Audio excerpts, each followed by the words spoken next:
All right, well, let's dive in here.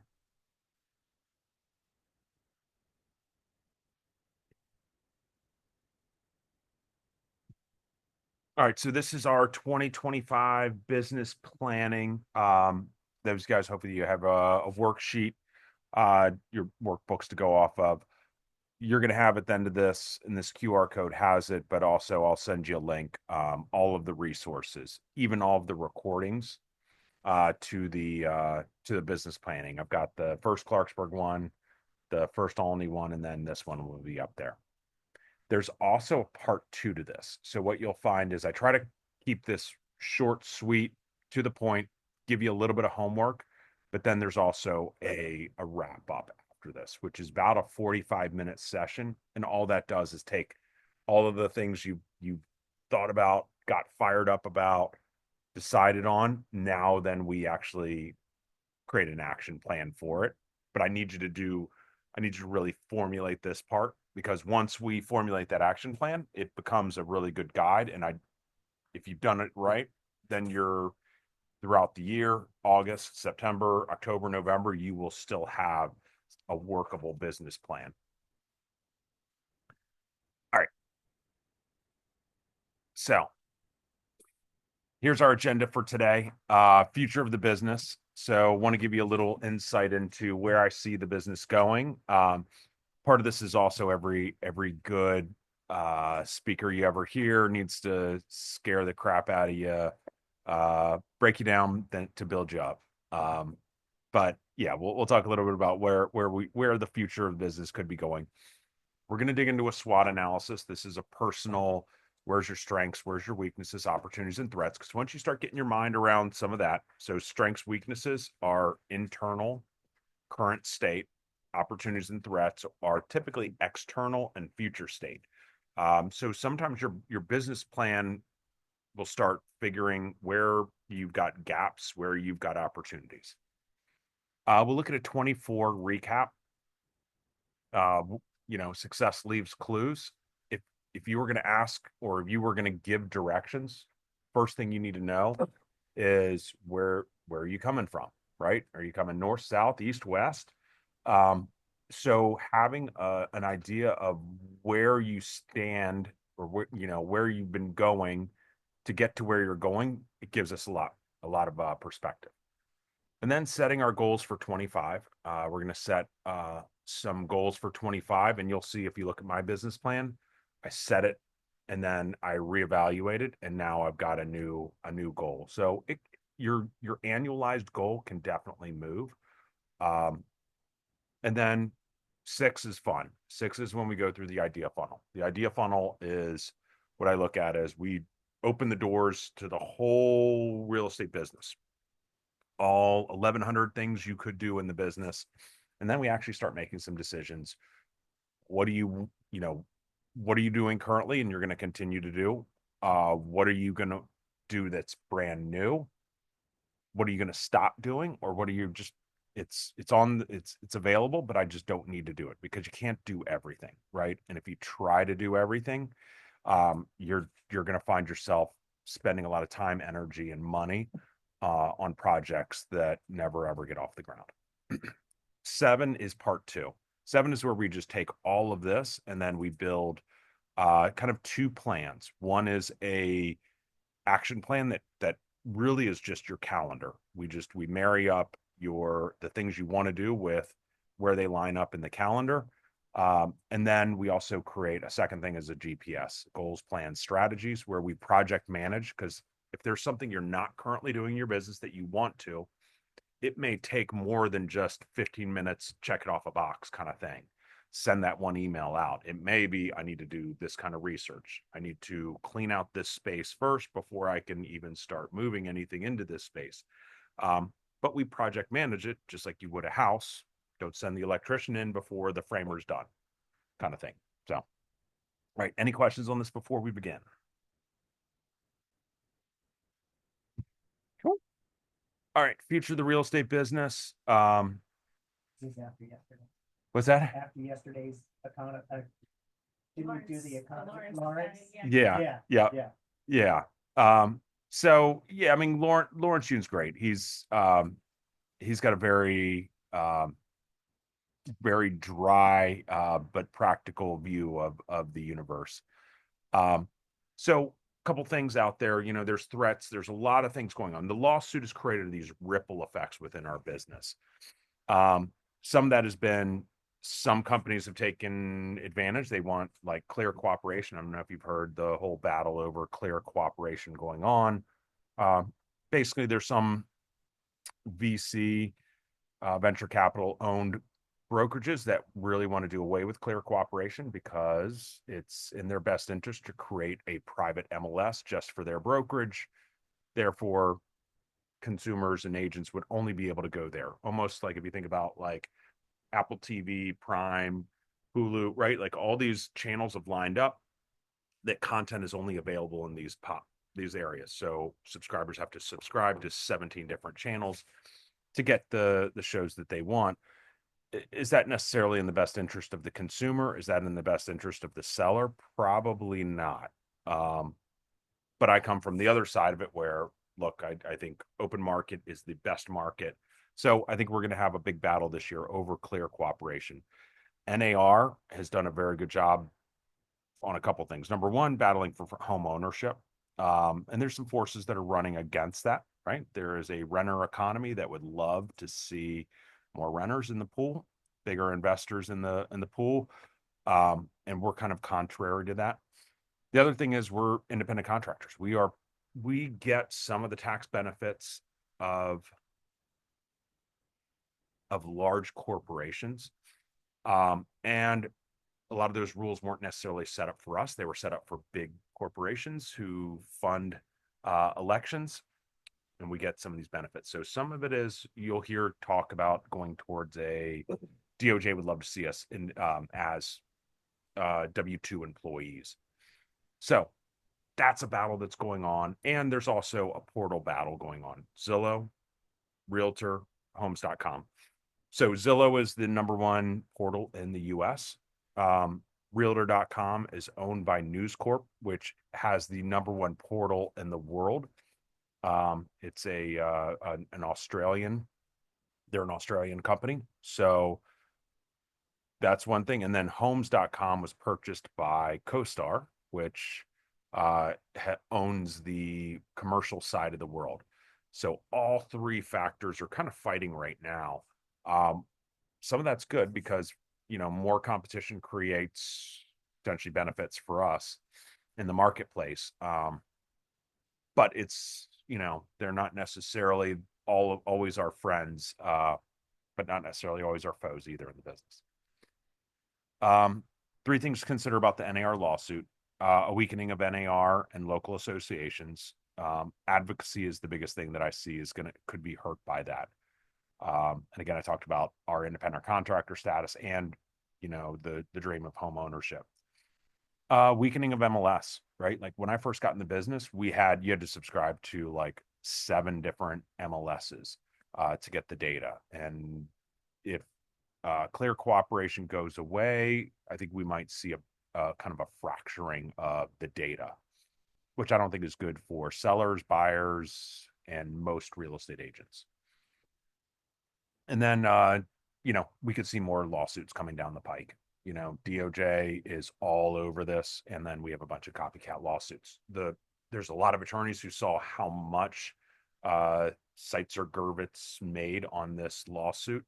Um, it's just go pick around and find agents who are violating this, agents who are violating that. So that's a little bit of a threat in our business. All right. Other things, trends in the business, NAR's population, right? I look at this as considering the number of transactions we have in the business. The last time we had as many transactions as we had this year was 2006, and there were about 200,000 less real estate agents. It's one of those things. There just isn't, like last year in 23, there were just fewer transactions and more agents. And there's 68% of homeowners this year used an agent who sold 0 to 2 homes in the last 12 months.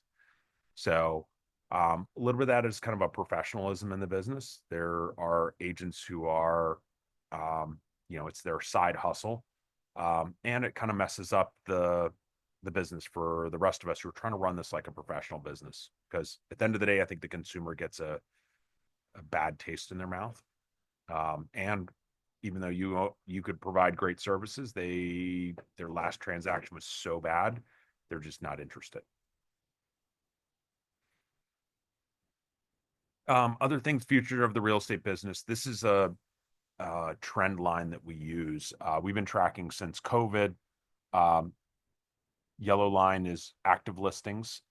The blue line is new listings, and the red line is new contracts each and every week. Ideally, you should see more new listings coming on than contracts. Since 23, basically those lines have been together, if not more contracts than listings, which is just a super compressed seller market. And some of that is just when inventory went down, right? So the Fed, to cool off the real estate market, raised interest rates.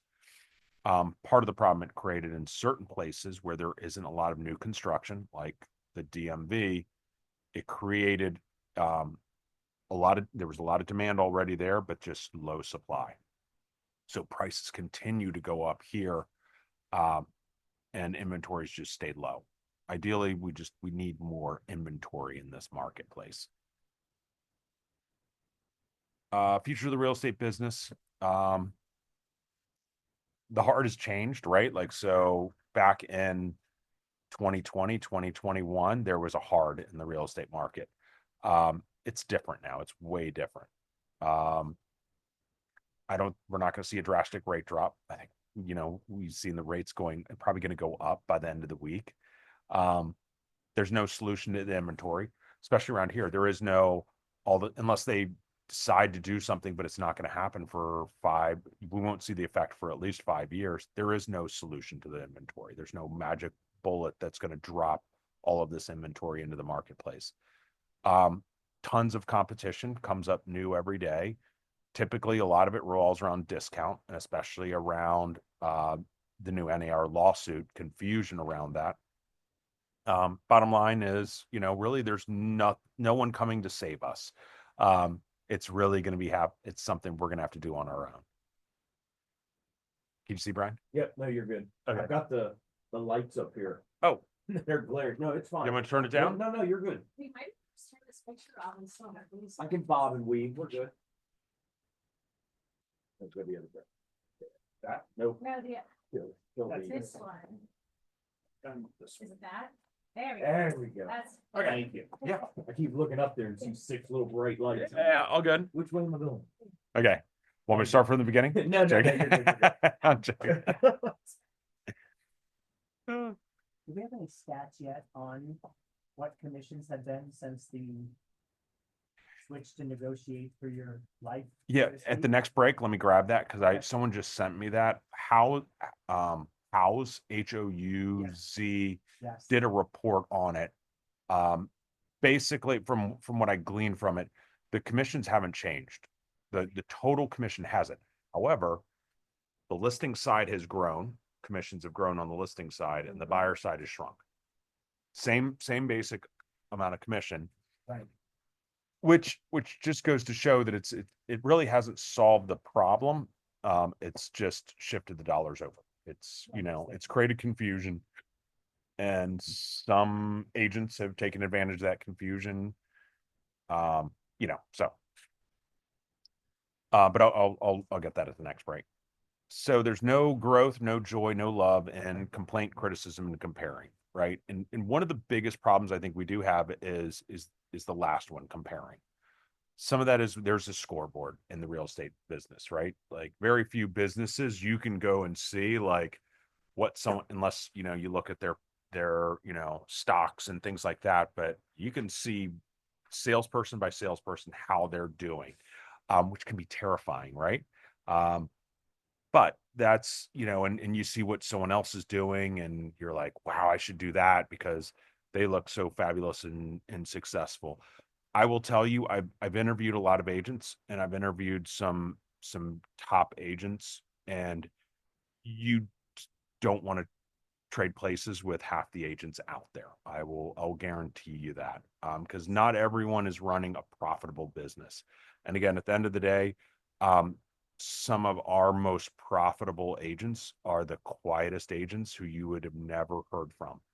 But they just run a very lean, mean, profitable business. And it's not always what you see on the outside, right? All right. So future of the real estate business, looking at projected 2025 total home sales. This includes new homes. Current pace for 2024 was 4.6 projected. So we're looking at a rise in home sales. Granted, around here, we don't have the new home sale bump that you're going to see nationally in some of the southern states. But what that means is about a 12.5% increase in inventory, right? Which we've been looking for. Not everyone is going to get a 12.5% increase in their inventory or production. But there's going to be opportunity, and it's those who plan for it and figure out where to go are probably going to see 12.5 or more. Other things, these are 4 drivers behind the last real estate boom that we saw. Of that, three of the demographics are still there, right? Demographics, millennials are still, they're still coming, and I'll show you a chart on that. Still have weak supply, still not enough new home construction. And then there's still a migration. Right now, we might see actually the reverse migration where people are coming back into the office, and then people who made decisions to move now might be moving back or moving again.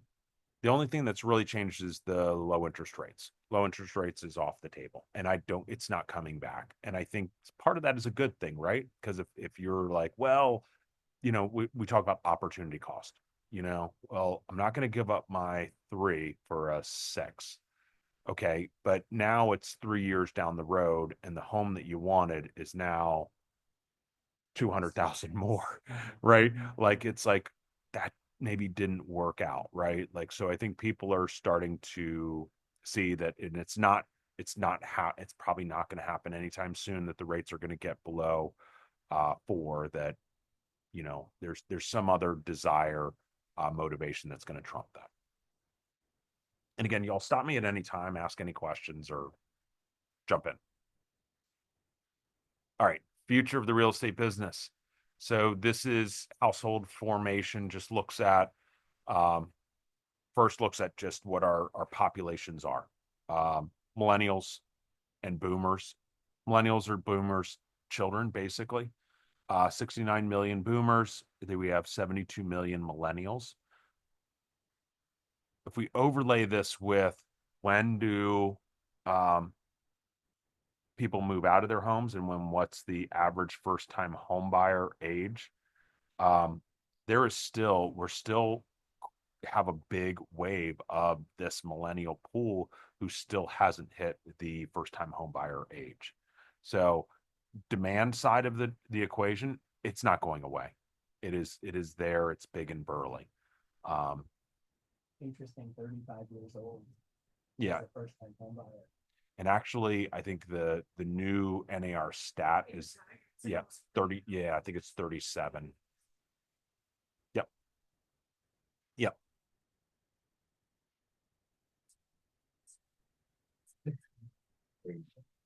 Yep. And this just looks at the number of US market being 3.7 million housing units short of where it needed to be target. I mean, and again, around here, they're just not building enough. I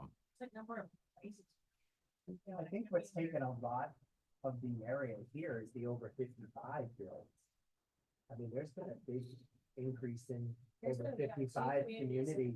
Yes, there's Yep. been a bunch in Frederick County too. Yeah. I mean, up in Urbana, it's beautiful. Oh, It's yeah. absolutely beautiful. It's gorgeous Yeah, up there. it's a beautiful over 55. Yep. So I think where that would normally be the first time home buyer market, et cetera, it's the baby boomers. Yeah, and we are also, we do have a lot, like in Montgomery County, we have a lot of land tied up in the ag reserve. And you know, one of the things, love it or hate it, Montgomery County looked at, Park and Planning looked at, was rezoning, doing some spot rezoning within the county. This caused a lot of heartache because a lot of HOAs, they would basically, the way the zoning would work, you could go into an HOA and you have restrictions, covenants in that HOA. Those restrictions, covenants go away. So someone could take a single family and turn it into a duplex, kind of thing. I do think there are some areas where you've got 3 bed, 1 bath sitting on, let's say, you know, 2/5 of an acre. And, you know, it's just, and people are jamming to, trying to jam 2 families in there. And they're close to metro, close to shopping, close to employment areas.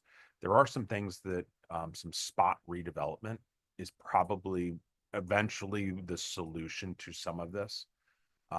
But it is a lot of, And you the know, county, it's so time consuming and cost prohibitive for like a spot builder. Mhm. I mean, the process I'm hearing is Oh, 6, especially 9 for months the for brand permits house. and everything. Yep. You know, And in Montgomery County, if you want to build you take a piece of land and you want to build on it, you're looking at about 300,000 in just land development cost, impact permits, right, before you ever put a shovel in the ground. Yep.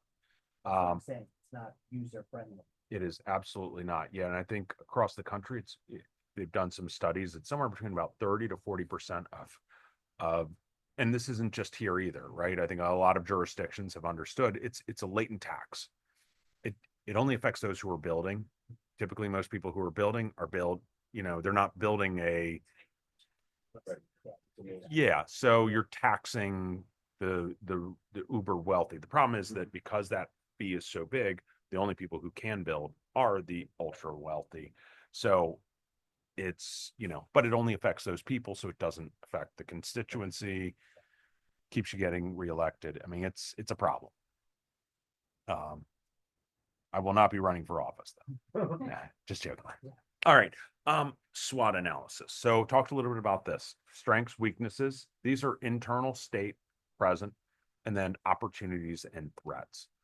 So in your workbook, what I'd like to do is let's take about 5 minutes, just start, you know, throwing some ideas on the table, in each of these 4 quadrants that you see as what are your strengths?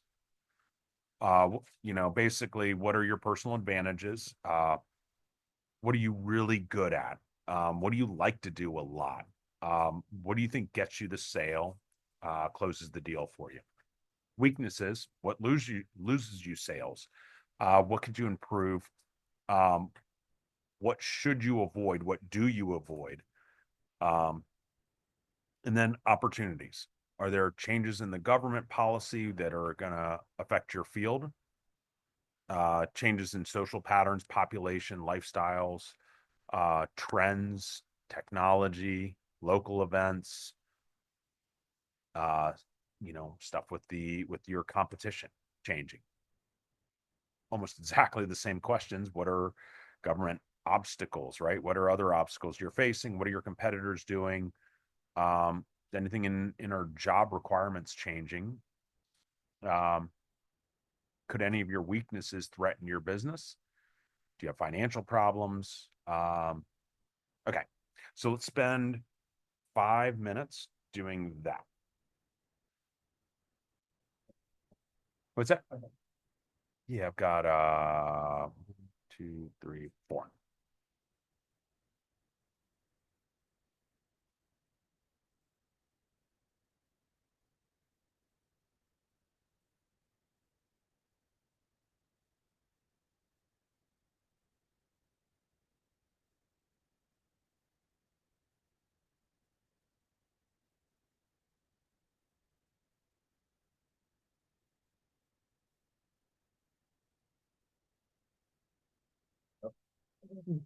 Somebody take a picture, like, okay. Oh. You don't wanna have them on there? Come on.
All right, about a minute left.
All right.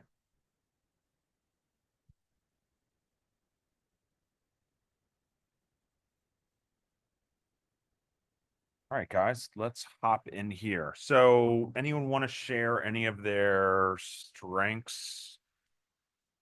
Start off with. Sure. Okay. I feel like I'm a very strong communicator. And that's with follow up and follow through. Meaning, Okay. setting expectations, next steps, in a transaction. So Okay. I feel I'm a very strong communicator. Okay. I feel like, I could tell you every part of where we are in the transaction, and I let other parties in the transaction know, like, I had an appraiser come out yesterday, so I emailed the selling agent, I'm the listing agent, I emailed the lender to let her know that her appraiser came out. Mhm. So I feel I'm a very strong in that regard. Yep. And letting the buyer know where, or the seller know where we are. Okay. So you got a good process. Yes. Great. Other strengths that you guys got. I would just have to piggyback off of that same thing. Uh-huh. Communication is key, especially being a classroom teacher. Yep. You know, having such a huge audience there. I agree with him, you know, having everybody in the loop. You know, it takes 2 seconds to send that email to have every single piece of that puzzle know exactly what's going on. Probably one of the big strengths I have is also the social media. When I was going Okay. full time, I mean, I had every social media platform out there that you could name. Okay. And of course, it helped being in school with kids. You know, if I didn't know how to do it right then and there, I could say, hey, we're not doing this today in class. You guys need to teach me this new thing on TikTok or this or that, you know. That's a huge advantage. so- we have. Yeah, so it was like I learned right there from the best to the best. Best. Yep. To know how to do it. So really, it's probably just communicating and social media. Social media is not, I feel like not one of my strengths, it's something I'm working on, but, It's funny because someone on the outside would say, oh my gosh, like you're great at social media. Absolutely. I feel like I see all these other people and I'm like, oh my God. I'm That's just the comparison part of it. Yeah. I think I'm really good. I've got a good personality and communication skills. Uh-huh. Really, trust is, I think, huge for our group. I think a lot of people, Building I get trust. a lot of Yeah. referrals of people who just don't know me at all and they meet us and they just feel this bond. And so Yeah. I'm really good at that. And just explaining our experience. I mean, I only started real estate in 2020, but what I tell a lot of my clients when I'm meeting them is in 2020, I sold 22 buyers in my first year in real estate. And since then I've sold almost 80 now in the few years since 2020. So I have the experience of someone who's been in the business over 10 years. Sure. Because a lot of these agents, when you look at the statistics, have sold 2 houses this year, 5 houses, you know, so I use that and I say that not to toot my own horn to my clients, but just to let them know, like, I've done this 30 times last year. Yep. And Awesome. successfully. Yep. So, Anyone from home want to share strengths? Hey Joe, I'll share.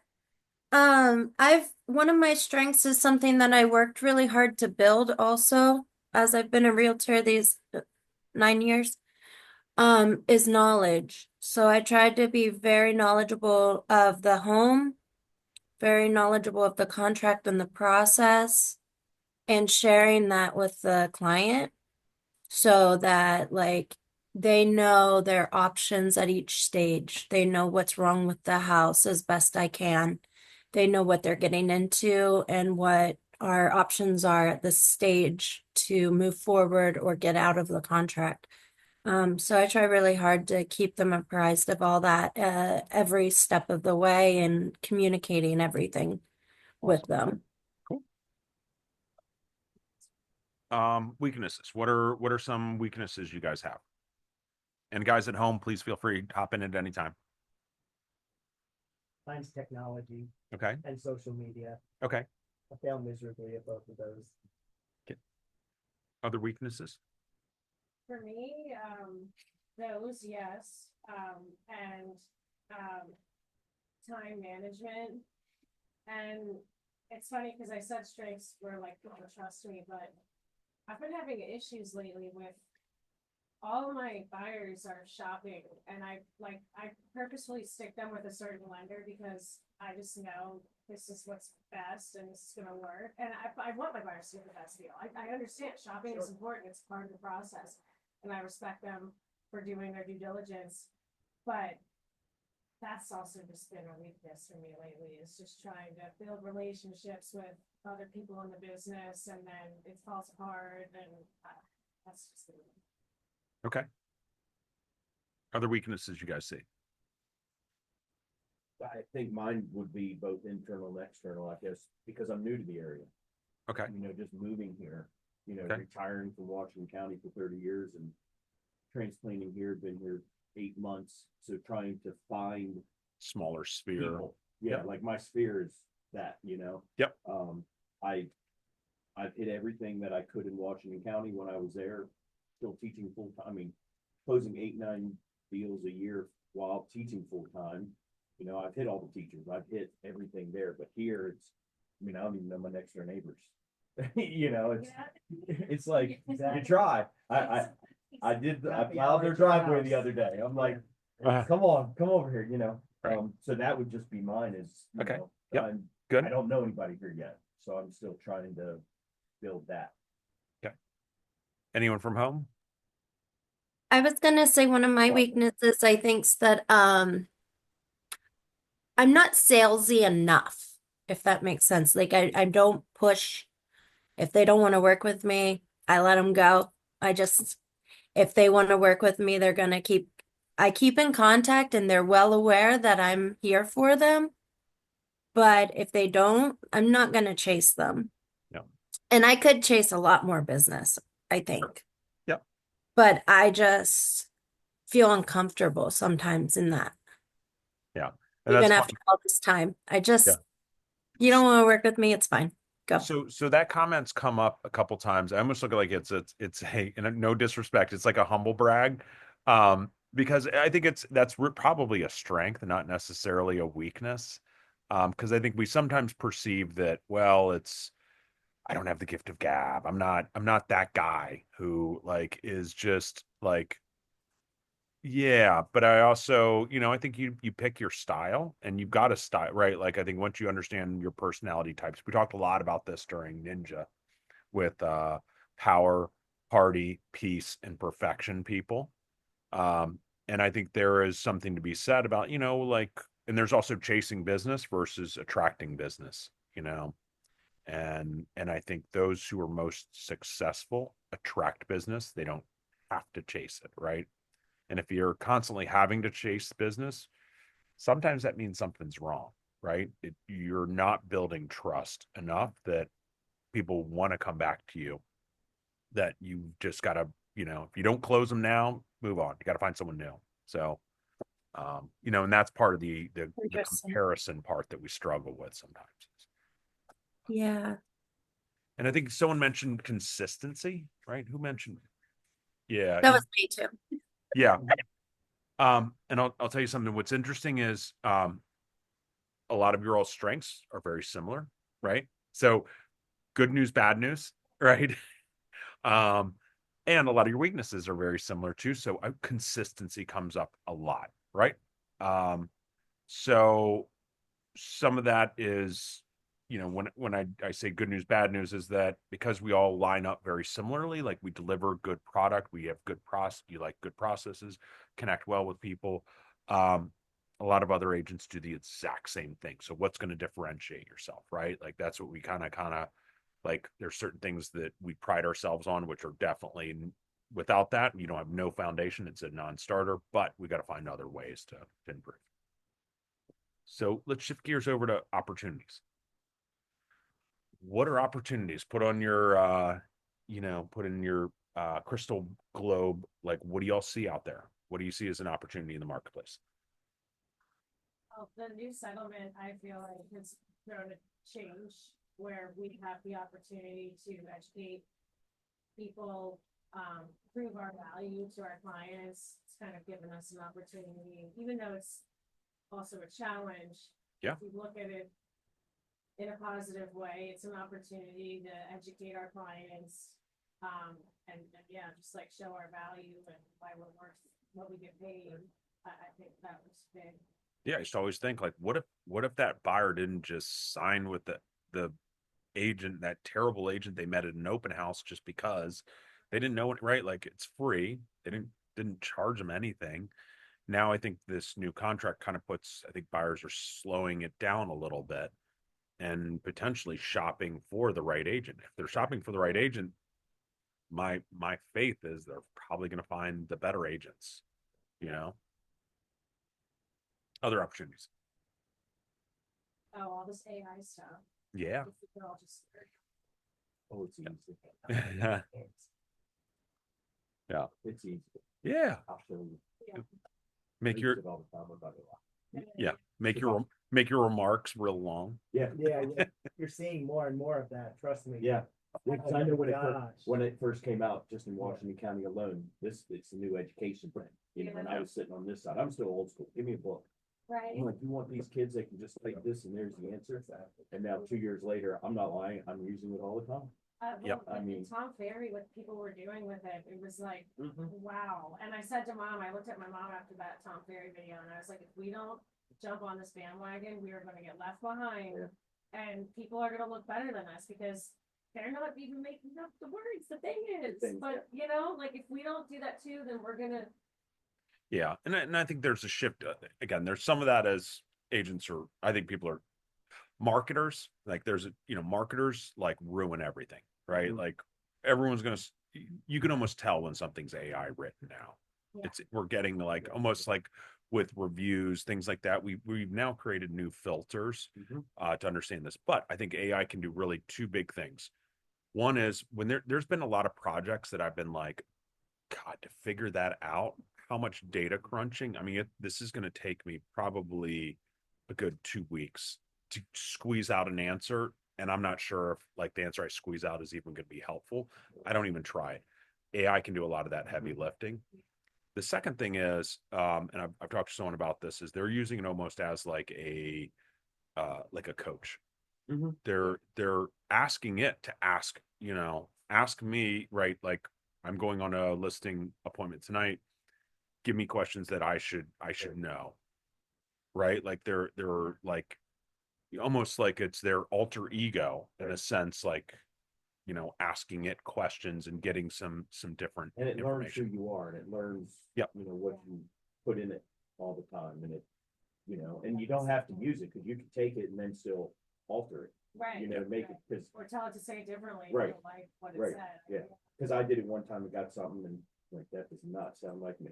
But then I could Right. go in and change a couple words and it still got that point across, like same thing. I so much, but I couldn't figure out how to put it pen to paper. So I just went in and it gave it to me, but I could still alter it, so.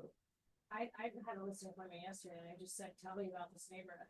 And it was like, the average price is this, this, and this. And I mean, it was like, wow. And I literally wrote down bullet points and I said it right on my listing appointment, exactly what was being said. So it's definitely a huge opportunity if we use it properly. All right, other opportunities you guys see?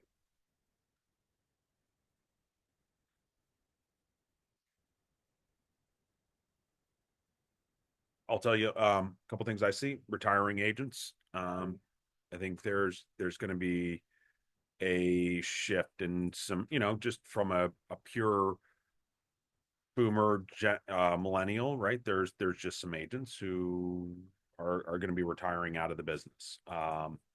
And there's gonna be some newer agents leaving the business too, right? Like, I think there's gonna be some COVID agents and other agents who are going to be retiring out.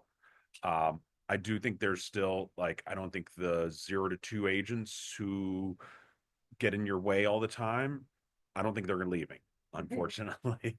I think there's going to be some good agents leaving, unfortunately, in the business just because they have to, right? Like, this is not a side hustle. This is a profession. And if they're just not making enough, they're going to have to go somewhere else, which is unfortunate. Because and a lot of that is because they don't have a business plan. Just joking. Mom and I making such a great team, I feel like too, because I'm younger and she's older. So her clientele are a lot of people that are downsizing, and I've got all these first time home buyers and people who are seeing my social media. And so together, it's such a huge opportunity for us to help all different types. And Jeff, you talked about this. It's also then marrying with those agents who are retiring, because a lot of agents don't have a business plan, and when they retire, and I joke, they throw the keys in the river, and the business just vanishes. That there are opportunities out there to find ways, almost like a merger acquisition, to say, hey, look, like, yeah, just keep your license active. I will pay you referrals. All you got to do is anyone comes in, right? Like, yeah. Any other opportunities you guys see out there?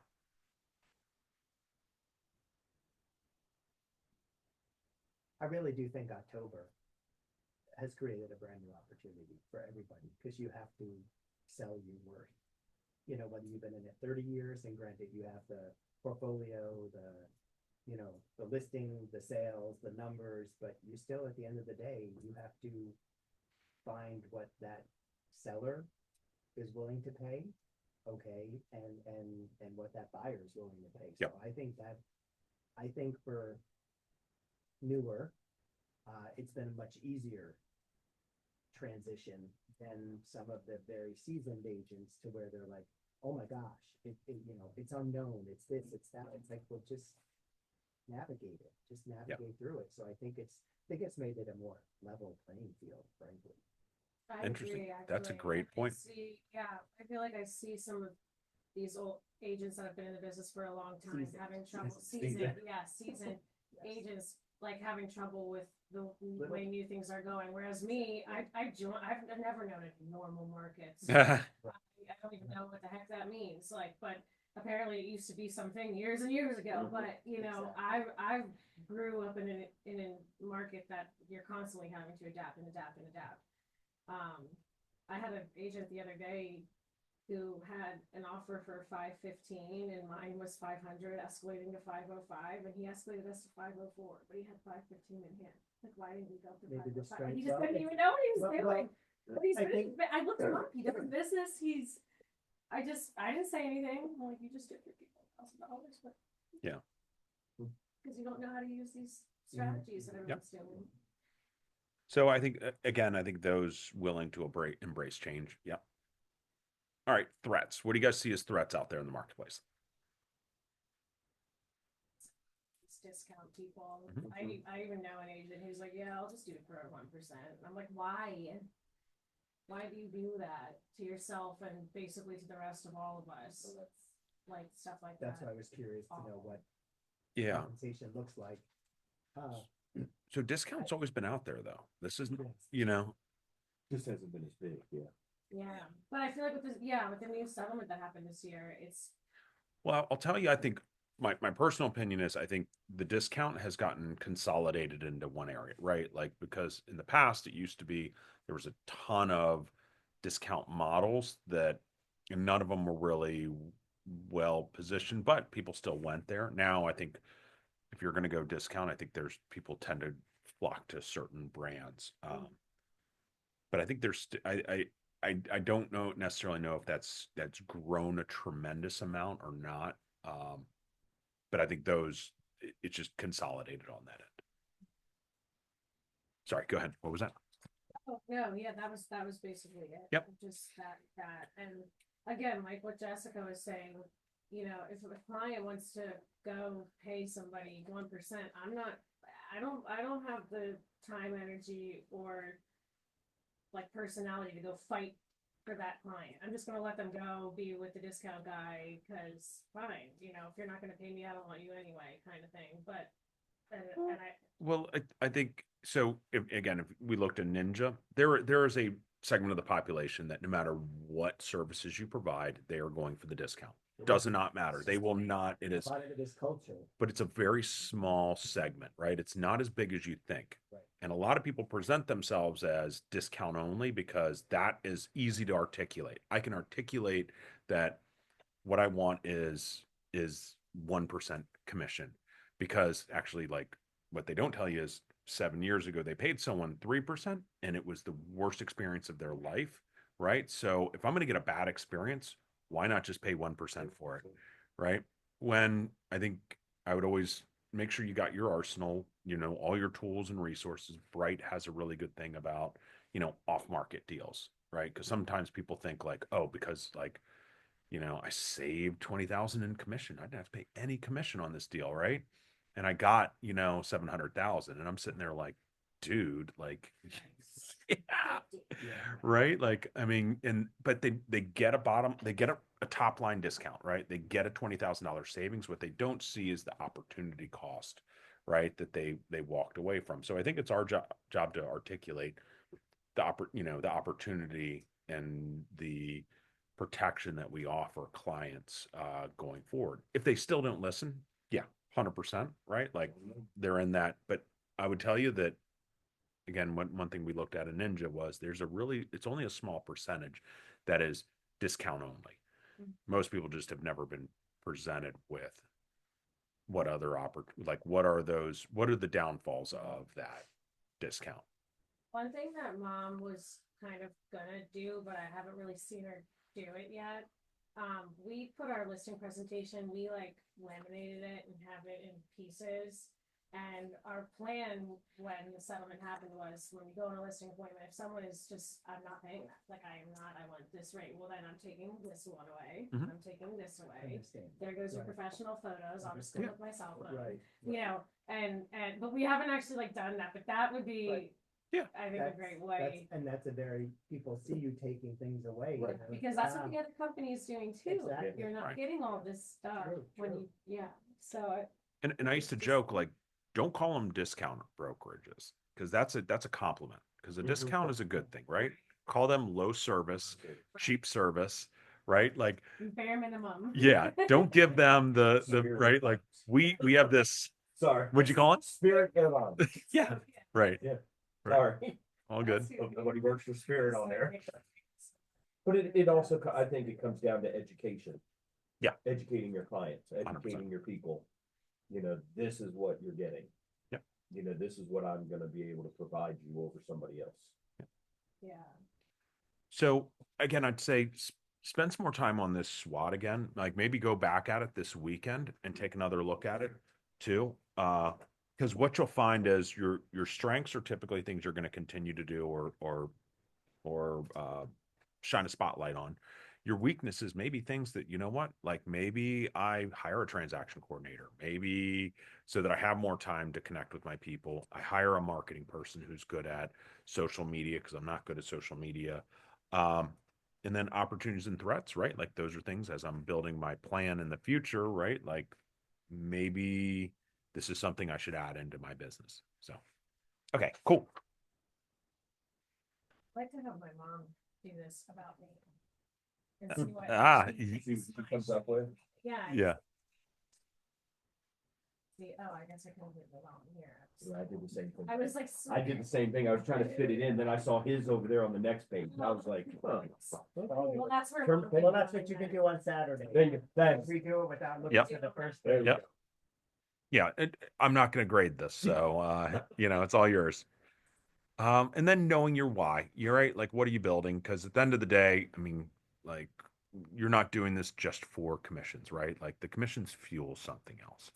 And the more we understand why we're building this and what we're trying to achieve, the things that annoy you day to day, the things that, kind of stop you from doing certain things tend to peel away and melt away because you really understand that some of this is part of the process to get what I want to achieve. And knowing your why, life punishes the vague wisher and rewards those with a specific ask. Far too often we say, well, I want to, we articulate what we want in very vague terms and in very generalized terms. And I always say, try to get really specific. I've gotten into doing like a morning, mantra, and it helps. It starts lining up, and it gets my mind starting to think about the things I need to be doing today. And some of the things I wake up, like my ears start ringing and I'm like, I don't want to deal with that. But then I'm like, you know what? Like, if I really want this, then this stuff is this is just part of the process, right? Yep. So this dovetails into our next exercise. So 5 circles, this is straight out of Buffini. Really, within your life, you got a financial circle, family circle, spiritual circle, um, spiritual and education, personal health, and business circle. We're going to spend a lot of our time on the business circle later on. So what I want to do is start pulling out some financial, family, spiritual education, and personal health goals that you have for 2025. And like we said, don't be vague, right? Try to be as specific as possible. If you want to be a better spouse, how does that show up, right? What would it look like being a better spouse or a better parent? Does that mean reading to the kids 15 minutes a night? Is that going on a date night twice a month? So those are some things like financial, right? Like, how much do you want in your savings account by the end of the year? Did you want an investment property? Other family things, right? Are there trips that you want to do? Spiritual education could be going to church more, right? Well, what does that look like? Is that once a month? Is that 3 times a month, right? Education, want to read more, 10 pages a night, 1 book a month, right? Try to put that in context. And then personal health. I know we all want to gain weight this year. So how much weight do you want to gain? And how do you go about doing that? Y'all know Donovan? Sorry. Donovan, yeah, Donovan, he was like, yeah, he's like, absolutely. He's like 135, 6'4", 135. Yeah. So yeah. I saw a pair of pants I wanted, and they were too big. I made the comment to her, I only have to gain 10 pounds so I can buy them. Yeah, exactly. Wow, Right. really? Right. They were on sale. Yeah. So I gained 20 pounds so I could fit They into were on sale, and I'm like, I like those, I want. other personal health, right? Like if you want to start running, I want to start going to the gym. Like, what does that look like? 4 times a week, right? So start getting some of these things. We're going to take just 5 minutes and go through that. So give you guys 5 minutes to do that.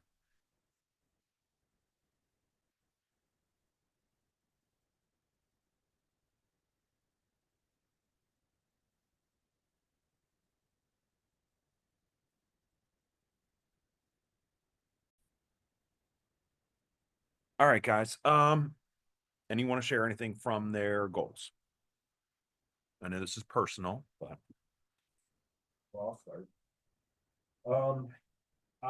Financial wise, like to help my daughter with her wedding. She's getting married. Haven't set the date, but just, I want to get in the business, and I put up there, I want to make 150 this year. Okay. That'd be a goal that I could do that and also pay off the RV that I just bought. Okay.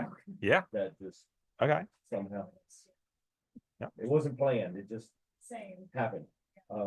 You know, and like you had mentioned, like I would love to get into an investment property.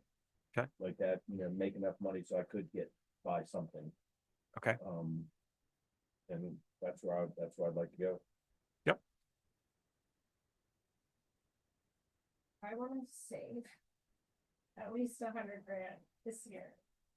Okay. I spend a lot of money on this, I buy stupid stuff that I think I need all the time.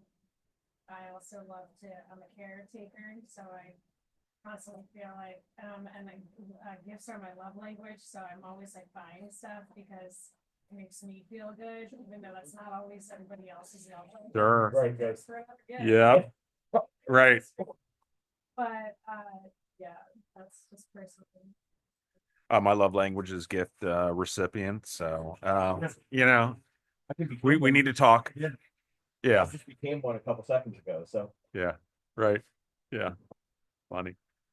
And by the way, that book, have you all done the 5 love languages? Yeah. Awesome. Yeah. We listened to it with the kids, and the kids were like, Mom, Dad, are you guys getting a divorce? Oh my. But it makes sense as far as like, because that's one thing we've struggled with is like, how do you reciprocate, right? Mhm. And you tend to golden rule, treat others as you would want to be treated, when it's really the platinum rule, treat others as they want to be treated. So the more you understand what they appreciate, the better your relationships go. Feel good when you're pushing your love language on somebody else, but after a while, when it's not really working. Right. And then you get upset because they don't appreciate it the way you would have appreciated it. It's huge. It's not just like for people who are in relationships. It's a No, really it's- great it's- book to it's- understand all kinds of It relationships. is. 100%. Anyone else want to share a goal in the 4 circles?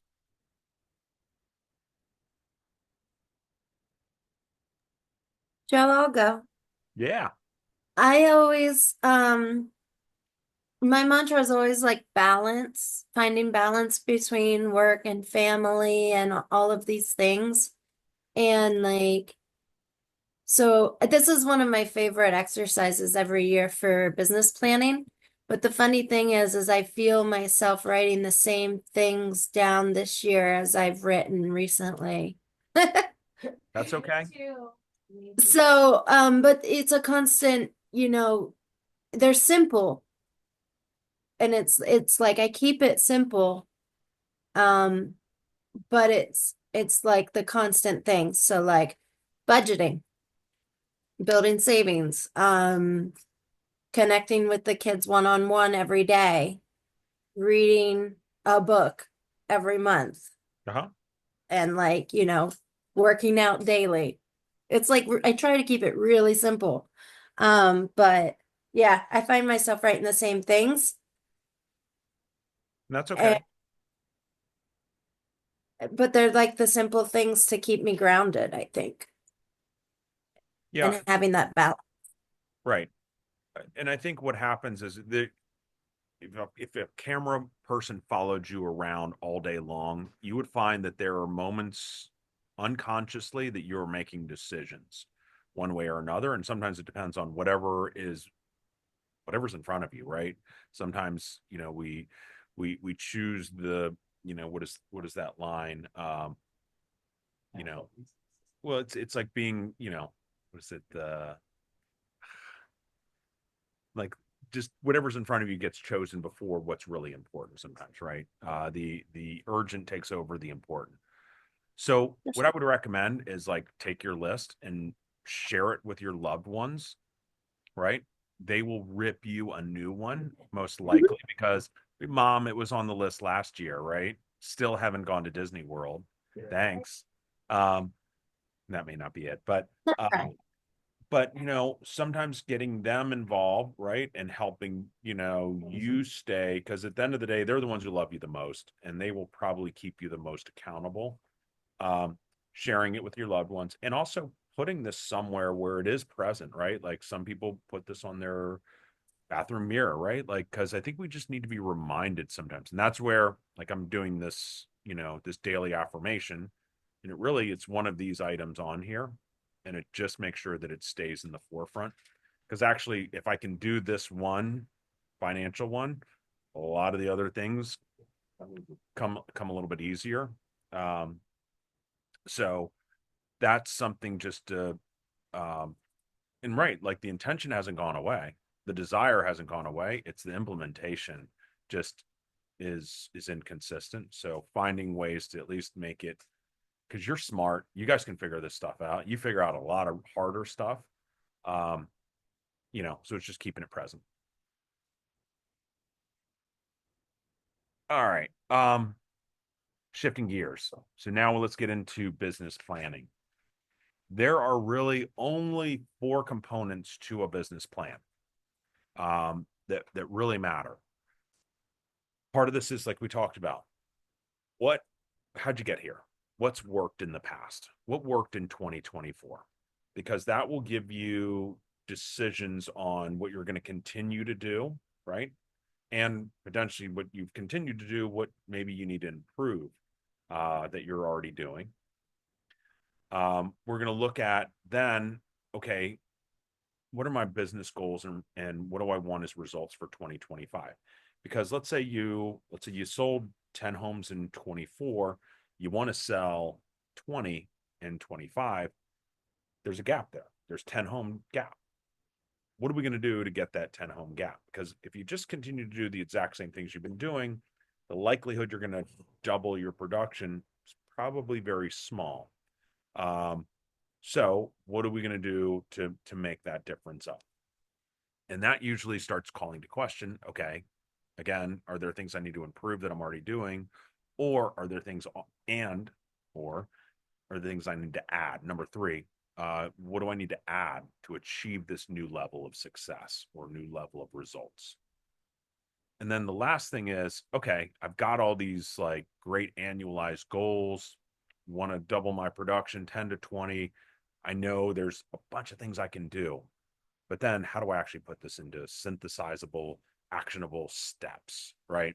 So that the actionable steps, we're going to kind of formulate the things we want to do, get really serious about that, and then part two is where we put that into an action plan. All right, so recapping 2024, and I apologize, I didn't get this out to you guys ahead of time.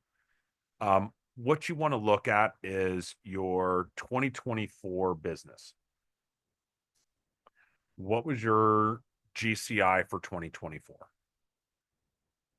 How did that break down into how many listings did you take? Of those listings that you took, how many sold, right? 100%, maybe. Maybe you took 7. You had 2 people decide, you know what? We're just where we wanted to go in North Carolina. It's too expensive. We're not going there anymore. So maybe you took 7 and only sold 5. How many sales? These are buy side sales did you do?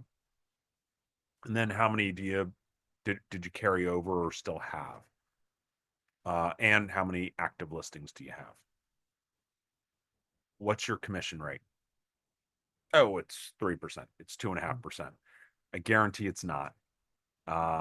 So what you'll want to do is right now, Lone Wolf is wonky with the reporting on we have like it has a consumer or an agent facing page. Just ask John for your 2024 commissions. And basically you take your you're going to take your sales volume. So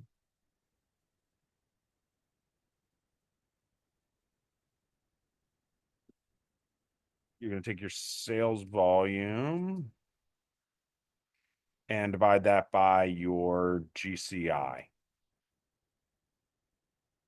And that will give you, no, sorry, it's the other way around. Your GCI.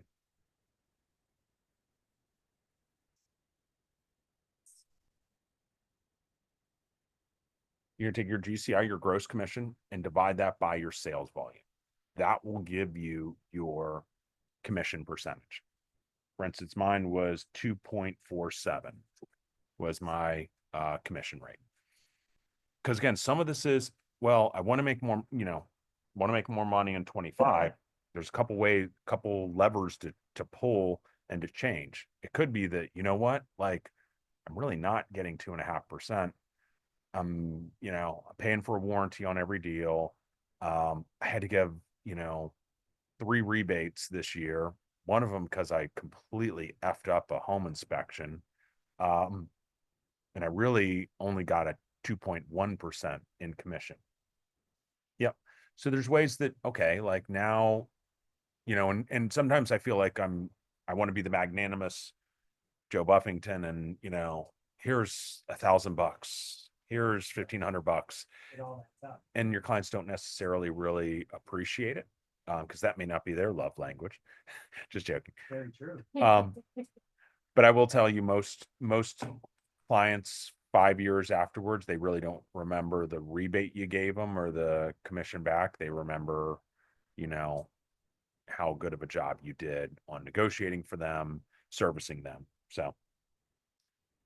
So understanding that exact commission rate, and then what's your average sales price, right? Because that's another thing sometimes that fixes, right? Like, because it may have been like you performed 100% last year, but it's just your average sales price went from 600,000, 667 down to 449, right?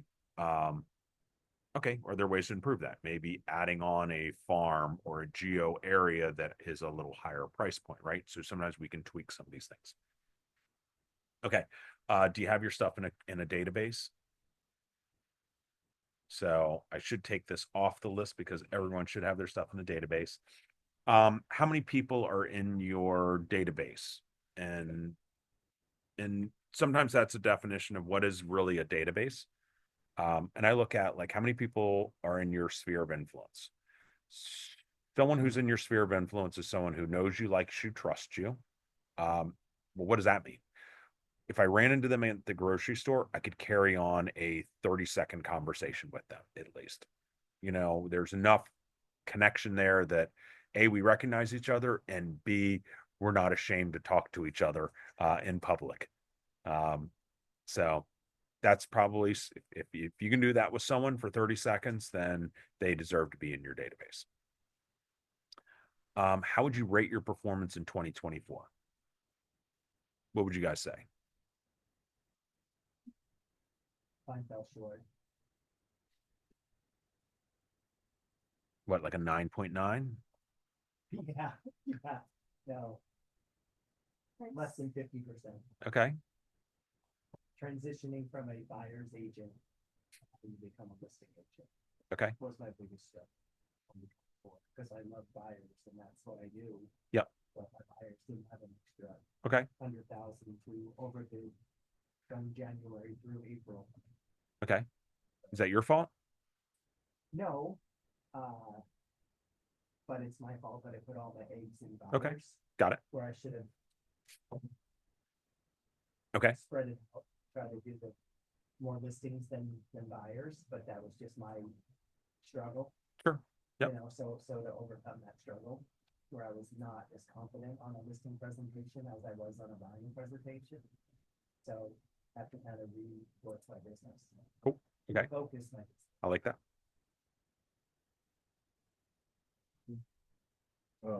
Just on the table, so. If you look at just 2024, my performance, of course, would be a 0 because I had a lot of things going on in life between retirement, picking up, moving, trying to start. Okay. There was no business plan. There was no business. It Okay. was trying, but You can only go up from there then. right. But then I look back, when I was teaching full time and I was only doing it part time, I would have gone 7 or 8 because I was still closing 8, 9 deals a year while teaching. Okay.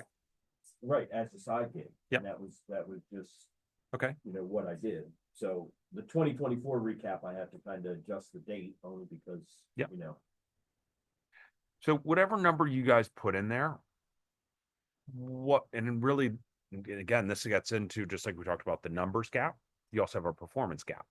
What would get it to be a 9 or a 10 from where, because most agents coming in with their business plans, most people are probably somewhere between 5.5 to a 7.5, where they rate their performance. But what would it take to be a 9 or a 10? Right. And that's where we really want to start thinking about, okay, like we know where we came from. Now, where do we go? So what worked? What marketing things that you did worked in 2024? Social media. Okay. Social media. Okay. Social media was a big one for me. Okay. I know I got a lot of, actually, when I used to do open houses, I would do a Facebook Live, and it really Okay. stirred up Yep. some stuff. Yep. And even just coming from Washington County, you know, there's no open houses during the week. I was the first person that anybody could find that ever did an open house during the weekday. Okay. And at that time, I actually picked up a client and found a buyer for the house. It was my father's property, of course, because we were on the same team, but it was a Wednesday night and somebody walked in and there it was. So it was just social media was a good one. Okay. Good. And one thing I'll say is I've got it on my list. So, you know, it's one of those ones just talking about like strengths, right? Like it's a lot of other agents see that as a strength potentially, or something that worked. So sometimes we have to improve on it, do a little more maybe if we want to keep the same performance out of that. Were there any tech systems or processes that worked really well in 24 or improved in 2024? We're on TC. Okay. Yeah. Yep. The best thing we've ever done, hiring the transaction coordinator.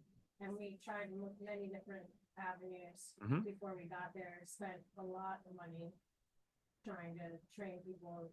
And we ended up just finding an actual transaction coordinator who works with other realtors, and that ended up being what was the best fit for us, but, there's no way I could have done 60 deals this year without them. Great. I just like, she's the person who has everything in an email. The appraiser stopped by and this happened and blah, blah, blah. And I don't have time to do that. I am in the car flying down the road to my next appointment. I just can't be that person who keeps it all together. So she does that for us now, and we look good. We've got it all together. Building the team. Yeah, and it's a big expense, but it's worth everything. Okay. Transaction coordinator. Yep. Awesome. What did you do to improve connections and trust within your database? What were like events that you ran, things that you did with the people who know you, like you, trust you, that you grew last year? We did a summer client appreciation and we did a winter client appreciation, and people get it. We talk about it in our initial meeting. We tell them we can't wait to have you there this year, you know, because you're a client of ours now, and they look forward to it. And the Popeye thing too. I always tell people we're going to do Popeyes, and we do. We actually do Popeyes, and they're always like, "You guys are awesome." Like people just are like so wowed by that. And I funnel a lot of information, and sometimes it's hard for me to ever give a direct answer because it depends. But I will tell you something, like I got asked on a panel, like, what do you see as the agents who had a really strong 2024 versus those who did good, but maybe didn't do, you know, just have major leaps and bounds? Events was the number one thing that kind of like became readily apparent. Those who wound up doing a lot of face, and if you think about it, an event, and it doesn't have to be 300 people, 150 people. Events are where you get an opportunity pre-event to market the event, do follow up, right? There's a norm of reciprocity.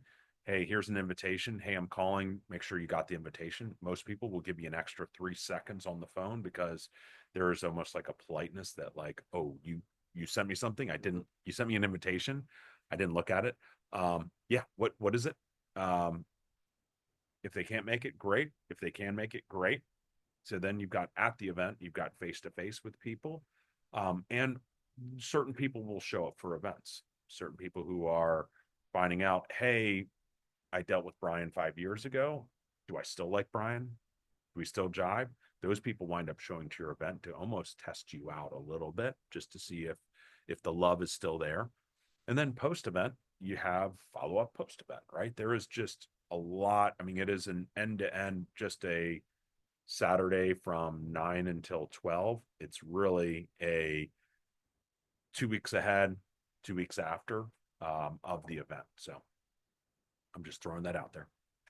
And like our end of the year event costs us a lot of money, but we also partner up with our title company and our lender chips in, and we get help that way. But if you're feeling nervous about doing events or just not, like, you don't have that income yet to throw a huge event, a shred event, there's so many opportunities that like we have here that we can invite our clients to. That's pretty much free for us, or minimum, you know, throwing down a few bucks to get donuts to, Yep. you know what I mean, or whatever. So, like those are so easy to use to interact with your clients. And I kind of thought, don't hate me, but I thought the shred event sounded really stupid when I first heard about it.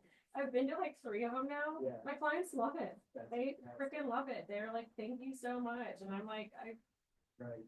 okay, but Yep. it works. Like, Yeah. The first time I did it, it was a failure in a sense, because I had very few people show up. But then I didn't do a whole lot of pre-promotion. It was the second one. Then I realized that people like got it. They understood. And then we do it twice a year, once in the spring, once in the fall. And then I have something, almost a follow-up, if people like can't make it, right? I'm like, well, hey, we're gonna be doing the exact same thing in October. let's clients drop their crap off at our Yeah. house. Do you Yeah. get people Yeah. in your phone? 100%. Yep. I had people drop stuff off. You gotta put them on the spot and say, Yeah. you know. Yeah. Right.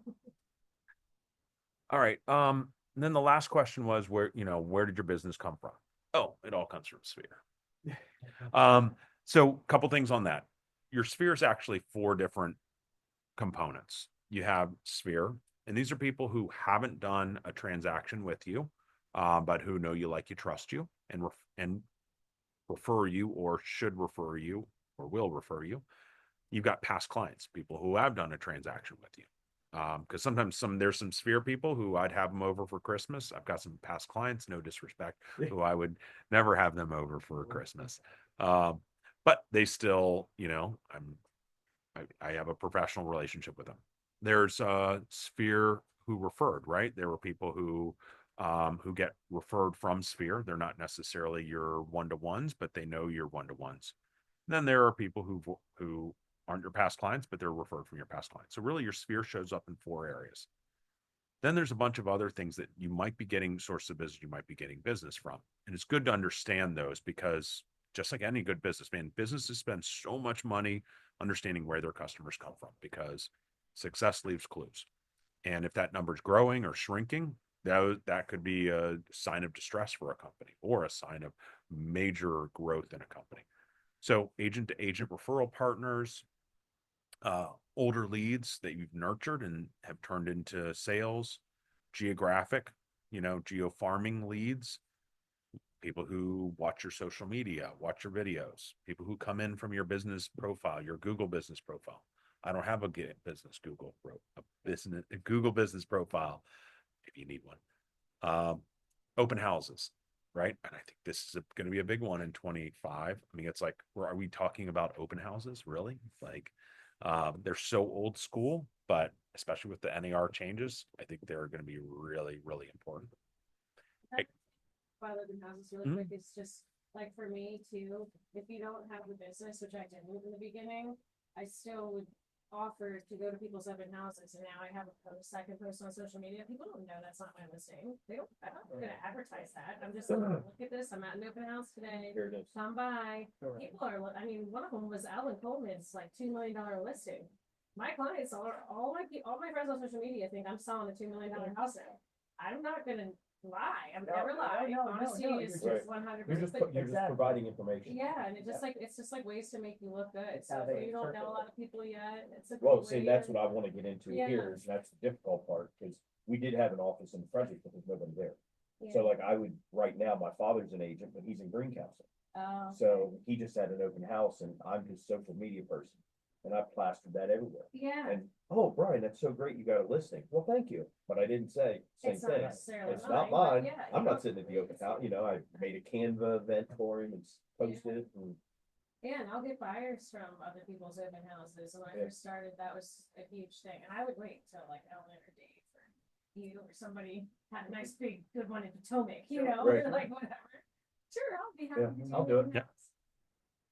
house. Next thing on the list was expired listings, and there's a love-hate relationship with expired listings, of course.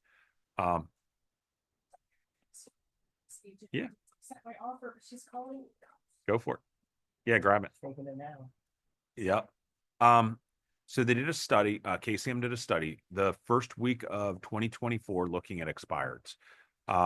In the average days of homes that expired in the first week of 2024 to relist, the average was 53. When they relisted with the same agent, it was 41 days. When they relisted with a different agent, it was 80 days. So you have a window of potential, especially right now. There is a shift over, right? Like where there are more, and again, we don't have quite as many in this marketplace, but there are some expired listings in this marketplace that it's worth taking a look at. Because you've got an opportunity when you come into and this is a chart you can use out of KCM, and this is in our meeting notes from yesterday. Average days to sell once it's relisted with a new agent versus the same agent. Homes that relisted with the same agent in that study took 46 days to sell. Homes that relisted with a new agent only took 23 days. So there is a benefit to sellers. And this chart just shows that, look, like, because sometimes that seller's at a crossroads, like my agent did a good enough job, and maybe it was just the market why it didn't sell. But those who decided to change agents tended to do better, at least on the days on market. But that's potentially a monthly payment. That's $3,000 back in their pocket. So that's something to consider if you are pitching expireds. Just want to make sure that was on your radar. what was the source of that again? That was from KCM. They did a study. RedX. That was a RedX study.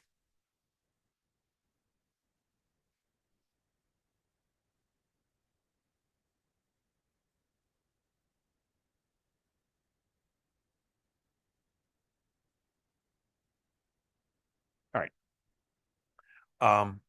Google local service ads. This is something so that you can hack the Google system that it allows people, say, searching for real estate agents in Germantown. This is a way that you can, even though you've never sold a home in Germantown, you can pay to basically get top of that search. Reading your reviews, circle dialing, just sold cards, non-owner occupants, really big one too. Networking, and then online referral sources like Zillow, Realtor, HomeLight, UpNest. There's a bunch of pay for lead services out there. They're not bad. Some are actually very, very good. But it's good to know where that business comes from. So next step, what I want to do is let's set our goals for 2025. So, and I will tell you that, and I did this with my wife, and I put a goal out there, and I did the math based on our average sales price. Our average sales price was 706, and our average commission rate was 2.47%. Knowing those two numbers, I was able to calculate the number that I wanted for income was going to put us at 17 transactions. And she said, I just don't think we can do 17 transactions based on time and everything and what we did in 24. She said, I'd feel more comfortable if we were at 14. When I did the calculation of 14, it just changed the numbers of it, right? So once you know, and again, all three of these numbers play together if you use your 2024 averages. Brian, if you didn't have any, like let's say 24 was an off year, the numbers are worthless, then you can kind of, I'd say, make up a number, a target number. But then next year you'll have something, Right. you'll have To an, build off of. yep, exactly. I always tell people your first year budgeting is like that. Sometimes your first year budget is just a wild ass guess. It's usually the second year that now you've got that you can play off of the actual versus the projected. Helps. Did you get it? She wants, we offered 425 and didn't get it because a cash offer came in that waived the septic. And she just said, we'll give it to you for 375 if you waive your septic. 475. Instead of Yeah. 425, 375. That's If we waive our $50,000, septic so though, and there's he's a something wrong first with the time septic. home buyer, and I'm like. Yeah. So I just called mom's. Mom's working on Mom's gonna. it. Okay. Thank you, sorry, I just. Yeah, all good. I mean, that's a red flag to me, right? They had it pumped in September, so I'm like, what? And she sent me the receipts. I'm like, call the septic company. Yeah. But I need my buyer to know that it's like very interesting. And it's in a flood zone. I don't know. Singles here. All right. So now we have, so on the previous page, you're able to calculate your total income, transaction goal, and then volume goal. Really what I wanted to pull is if you want to create a daily contact goal, all I need to know is your transaction goal. So this is taken out of Tom Ferry based on some averages. So your transaction goal, take your transaction goal. So mine is 14. 14 times 50, and that gives me 700. That is the yearly number of contacts. Oh, wow. I divide that by 10, and then I divide that by 20. And then you round C. My number is 3.5. I round that up to the next even number. Yep, so 4 contacts a day to reach my 14 contact goal. I mean, my 14 transaction goal. This is for a warm sphere-based business. If you're running a cold non-sphere-based business, these numbers are going to be different. You're going to need to probably almost double the number of contacts per day. I think that I liked that Tom Ferry said in that last class that we had too, though, is he was like, "Oh, the calls are important. They are like the voice to voice. It is very, very important, but you can touch your spirit other ways. Like a lot of my clientele, they don't answer the phone. They just don't even answer it. Like, and they don't call you back. They text. So I reach out to them through social media. How's the new house? Oh, I saw you just had a baby. You guys gonna be looking, it's just like excuses to talk with people. He said that counts. Yeah. Um, Yeah. You just have to, right. And the flip side of that is you don't, I'm guilty of relying too much on text and email, and not picking up the phone when sometimes it just needs it. Because what happens is sometimes I've gotten texts. It's like, hey, what's going on? How are you doing? And I'm like, I start typing like, really, what's going on? And then I'm just like, delete. I'm like, all good, right? Like, and that's what's happening on the back end. Because there's times when, like, I've done this with coaching with people, I've gotten emails, and I pick up the phone and call them, and then it's like, I get the real answer, right? Like, and it's just hard. People don't want to, and sometimes people don't want to put that in writing. What if it's sensitive, or and sometimes they're like, is it TMI? And like, you were just checking in. And so picking up the phone is still really important. But yeah. But well, plus we're kind of putting people on the spot. So you can pick the phone if we say like, so who do you know? And then you shut up and wait for them to respond. Yeah. Then, but a text is like, nobody right now, sorry. Or they just don't even respond, know, but it's like when you're on the phone, they have to kind of. In a ninja selling, one of the points they made that we sometimes think about the phone a little differently, especially those of us who used to have like handsets, that like it was like literally Russian roulette. When you pick up the phone, like it could be a cold caller, it could be your grandmother, it could be your best friend, right? So it was Russian roulette. Now it's like, if I see the number and I see it's you, Cammie, and I don't want to talk to you, I don't answer the phone. It's, so you didn't necessarily inconvenience me, right? I made the decision whether I wanted to be inconvenienced or not. Yeah. Yep. Decision. So you're not bugging them. Yep. You're not bothering them. Yep. All right. So keys to your success.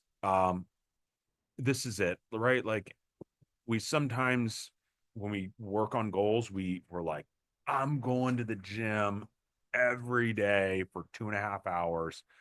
Um, and then what happens is the first day you're so sore the next day that you don't go back, right?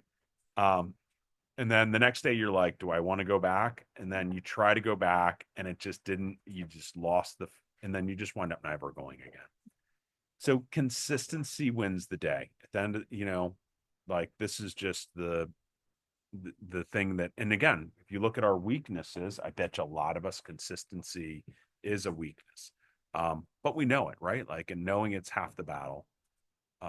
So anything we can do to just start creating some consistency in our morning routine, afternoon routine, weekly routine, monthly routine, yearly routine, huge benefits from that.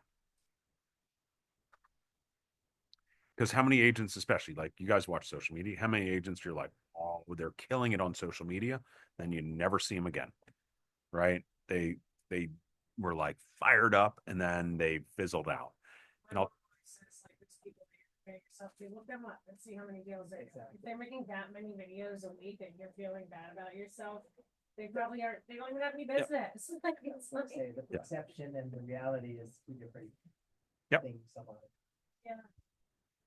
all right. We are at 11:47. Do you guys want to take a little 10-minute break? Let's take a 10-minute break. We're gonna get back at this at 11:57, and then we'll wrap this up in about 20 minutes.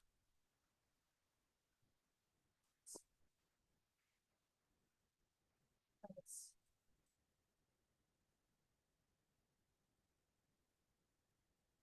all this. Talking about in progress, what else? I can't do much work down. All right. So I've done a lot of business planning in the past, and I tried this. If you take another business planning, this is a little bit like a Frankenstein version. I've taken different coaches, pulled it all together from different resources. This is kind of the key that I found is that crunching a lot of data, figuring out what your contact goals should be, appointment goals, can be good, but it doesn't necessarily attach it to some of the actions you need to take because having an idea of where I want to go, but no fuel in the car doesn't make sense either.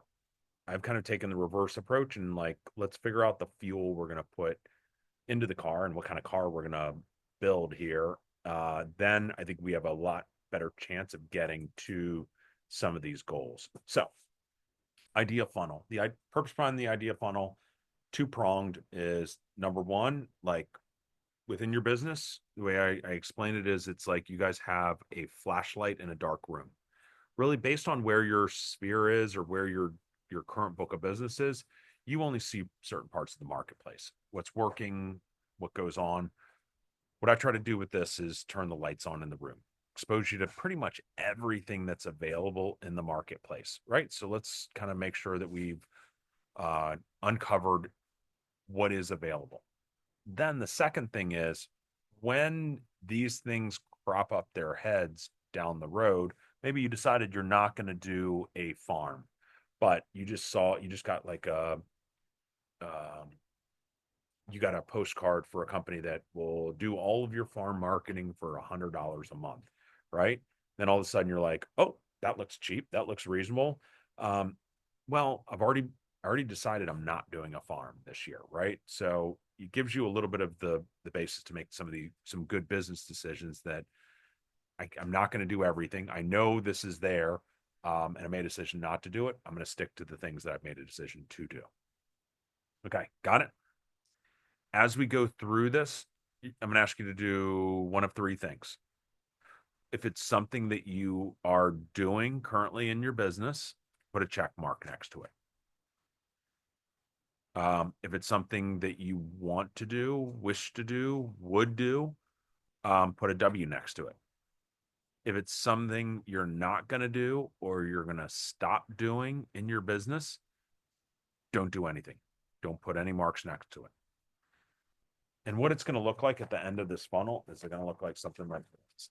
You're going to see with each of these pages, you're going to see checks, W's, and nothings next to some of these items. All right. So size of your SOI, is it in a CRM? Are you doing calls into your database?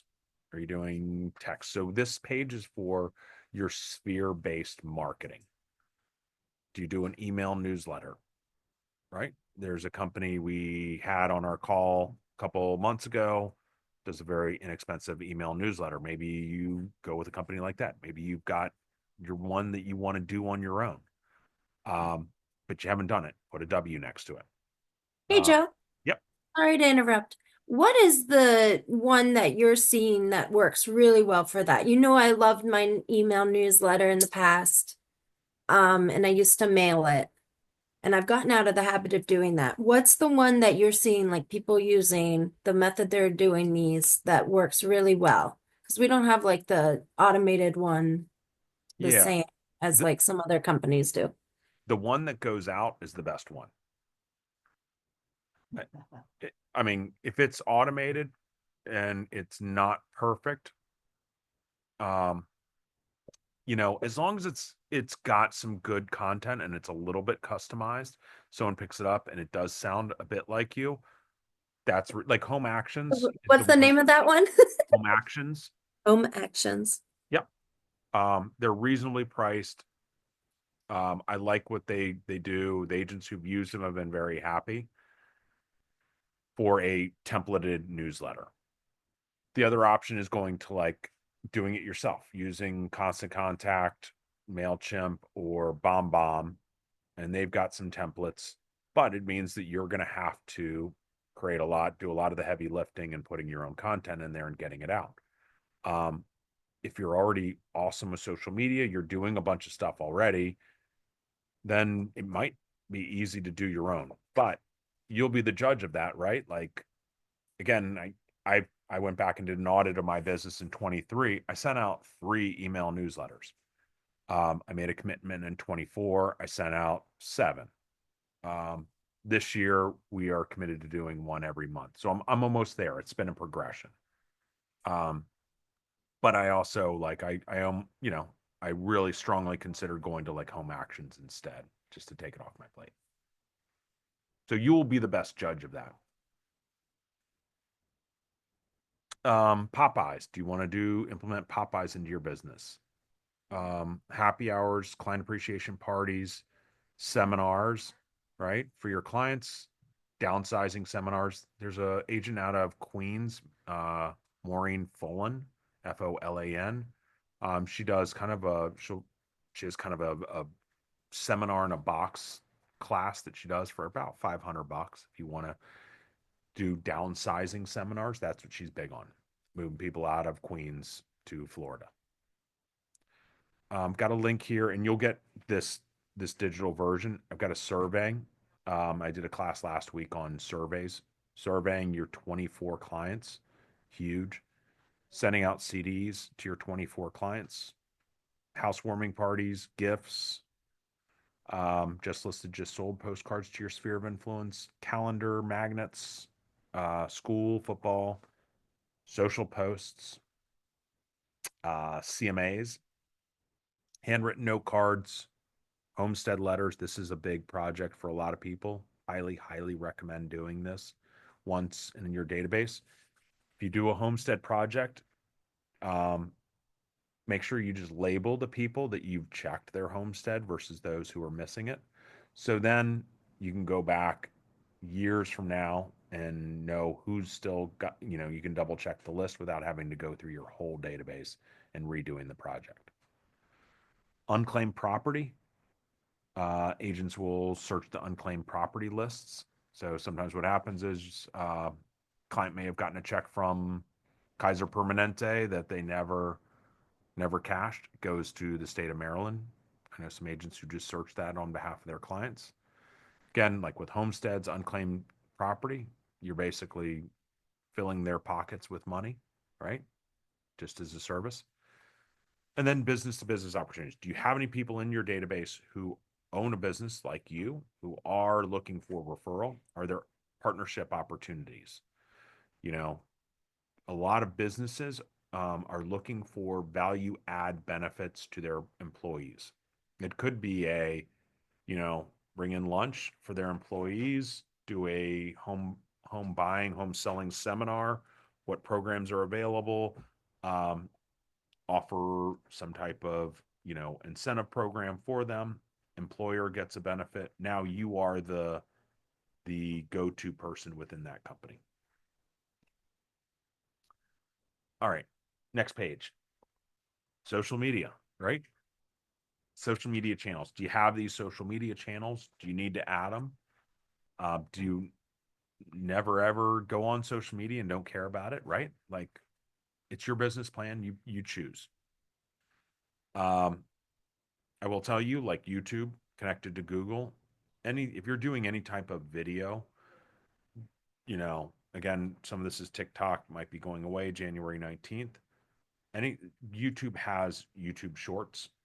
Uh, Instagram has Reels. Instagram and Facebook are owned by the same company, so they share some of their data. Make sure you're putting your content in all of these different platforms. LinkedIn. LinkedIn is Like, doing what I can put on Instagram and YouTube, but I just don't. uh And so you make Yeah. content, just post it on all these things. Yep. Like you work so hard on your content. It's like Yeah. you're just shorting yourself. and sometimes you can and people have gotten really good at spreading their content out, right? And I put on here like stories. So if you look at your phone right now, like look at Facebook, right? If you pull it up on your phone, like a third of your screen is stories. They want you to go there.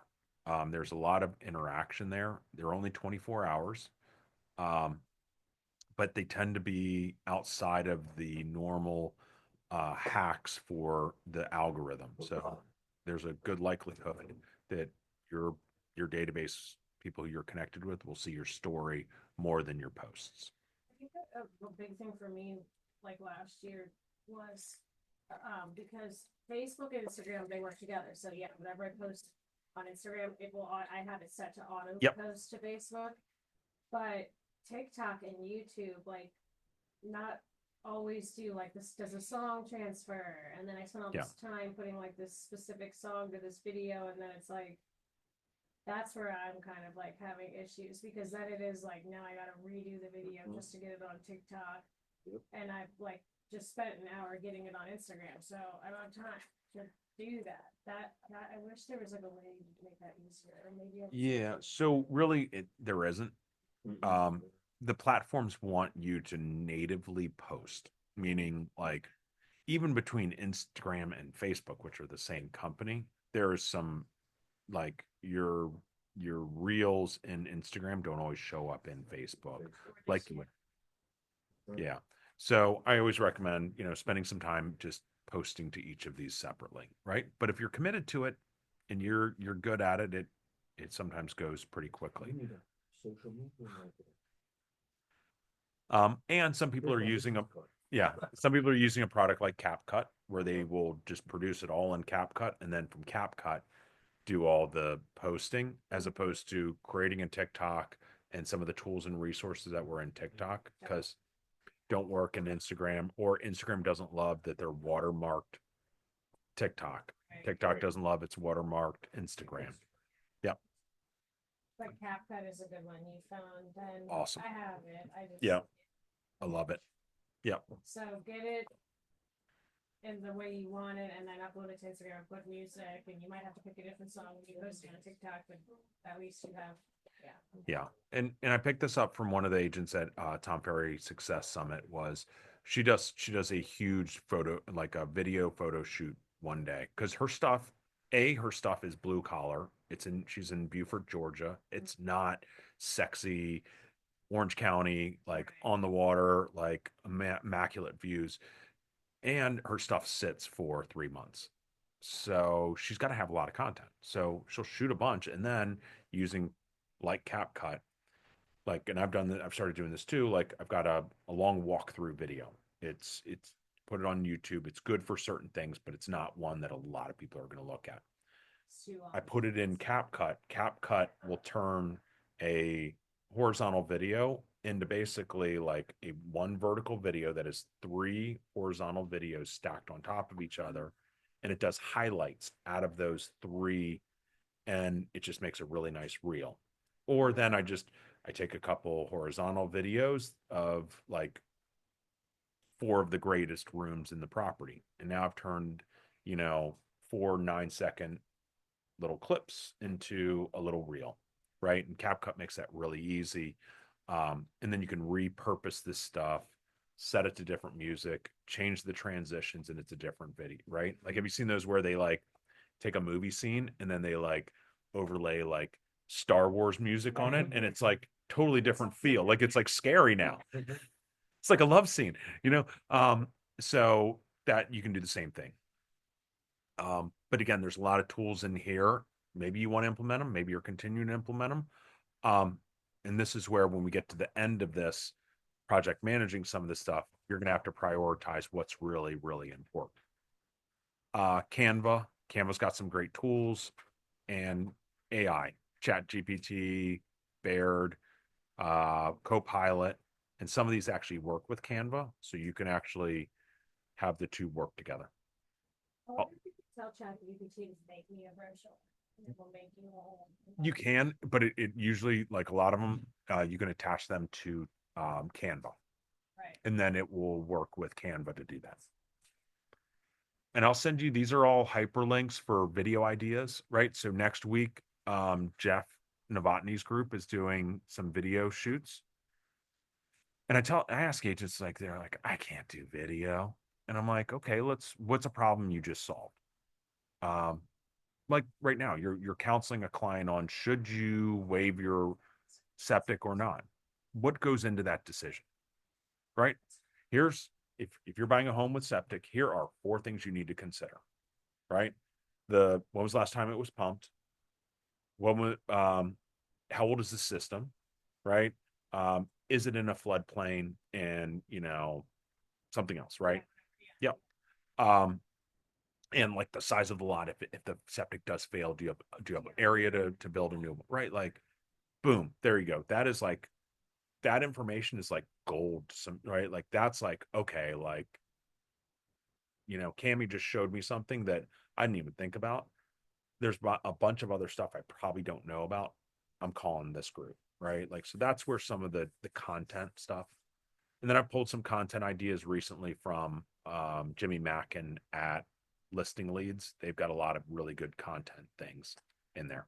So dig into some of the stuff if you want to. Just like, I probably could go on ChatGPT right now and say, give me A script. 4 minute things to look for in a septic inspection. Yep. You know what I mean? And then you fix it up, right? Because sometimes it'll pull stuff from Texas that isn't relevant, right? So, but it'll probably do 60 to 75% of the heavy lifting. Yeah. Okay, non-sphere ideas, agent-to-agent referral, geo-farming, portal websites. We talked about expired withdrawals, open houses, right? I want to do more open houses. What does that look like? If I want to do 2 a month, great. Now I need to put this somewhere in my schedule so that, I'm free this weekend. I'm not free next weekend. I'm free the following, right? Like, okay. That means probably I need to start calling the agents in the office. If I want to, if I don't have my own listings, calling them on Monday. Find out who's, hey, can I do your open house? As opposed to waiting till someone posts on Friday. Yeah, and there's no marketing opportunity. Yep. Hey, Joe. Yeah. Can I say something about open houses and circle prospecting real quick? Yeah. So I've been doing a lot of this for my listings, and it's been so effective if you're focusing more on the listing, like trying to get listings out of your open houses. Of course, there's buyer leads, and I try to be very clear which in my notes from my open house, like which ones are even worth my time, because I try to get the agents' names for the buyers that come in so that I can also hone in on who's not represented as far as a buyer. Uh-huh. and who's a potential seller. And that's been really helpful to categorize them at that time so that like really you only have two or three big leads that you want to keep in touch with going forward. And my circle prospecting with this and my print materials have helped me get, I've had 4 listings in the same neighborhood recently. And it's been really helpful to, you know, do it right and have everyone see it that comes to my open house, that grabs from the brochure box. Um, those have been so effective for me this year. Awesome. All right. Seminars. We talked a little bit about seminars, business to business, and sometimes these are outside of your sphere, right? Did you want to add any niche legal, family law, state, investors, networking clubs, employee benefit programs?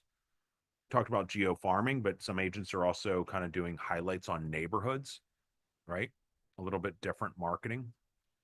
All right. Tools for your business. Google My Business profile. This is almost like having a database now. You need to make sure you have a Google My Business on the right-hand side of you. When someone Googles your name, you need to have on the right-hand side a business profile.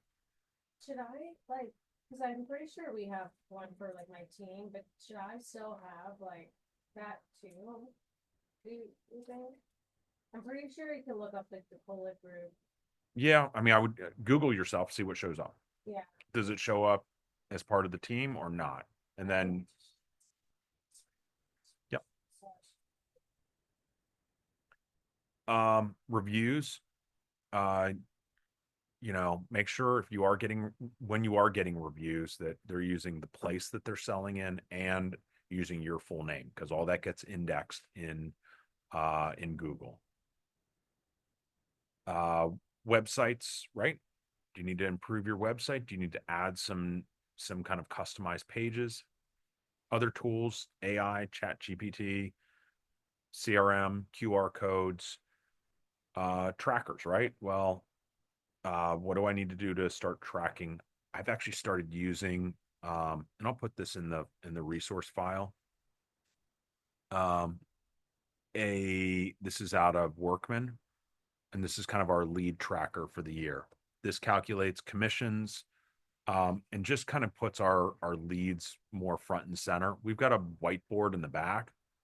I just found it's good, but actually this when I start looking at our lead summary, and I saw the commissions, I was like, okay, we're fired up, right? Like it seemed a little more practical. However you want to do it, but just I think having some tracking tools is going to be important. Um, and again, for closing deals, a lot of this is, I'm sure you guys are finding, meet someone and it's, a lot of times it's a long tail on some of this stuff and it's good, right? Like I'm getting in front of someone, but you can also lose a deal by not following up. People felt, well, I just didn't think you were interested. And then they start raising their hand in the right, like, and then other agents are contacting them. So, My new listing went not new. yeah. Online profiles, Google yourself, what's on that front page, make sure that updated picture, updated information. Did you want to add a CMA program in? There's a couple out there. KV Core has KV Core Present, HomeBot, Cloud CMA, Focus First is one through Ninja Selling. Do you want to do journaling, daily affirmations? Do you need to change up your equipment, right? Do you need to switch over to a new laptop or to a tablet? Do you need to set up your home office, right? So those are tools and projects, process projects, listing presentation, buyer presentation. What's your post-closing plan? Do I want to hire someone into my business? I probably need to come up with a job description. Do I want to hire a transaction coordinator? You guys did that this year. Huge benefit from doing that. Maybe you're not quite there. Maybe you are.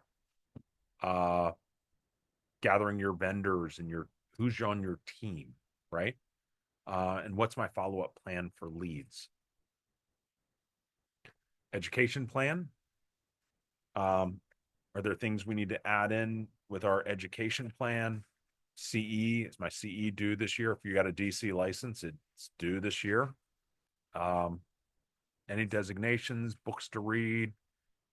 Do you want to overpay a outside coach, or do you want to coach with Joe?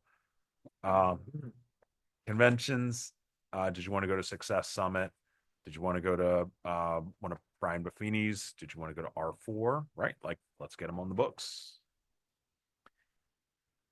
Lastly, financial plan. Do I have a family budget? Do I have a business budget?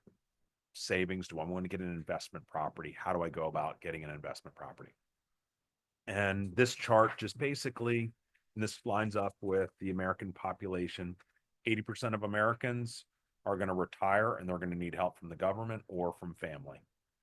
15% of the US population retires and they are independently wealthy. They have enough for themselves. And then there's 5% that creates generational wealth. There's leftover money for their kids and grandkids. Ideally, I want you guys running in the 15 to 5% range. And it all starts with a couple habits. One of them is creating a LLC and making sure your commission checks go into a business account. From the business account, your business pays your home budget and your tax budget. So the easiest way to look at it is a third, a third, a third. A third goes to home, third stays in the business budget, and a third goes to the tax account. The worst thing you ever want to do is come to me at the end of a really good year in March and say, I got to leave the real estate business. I owe way too much in taxes. I have to get out, and that happens. Because So as a previous mortgage lender, you know how many cash out refis I did, like in March and April for agents? It was astonishing, because they had the tax burden. And Yep. they would do a cash out refi to pay the taxes.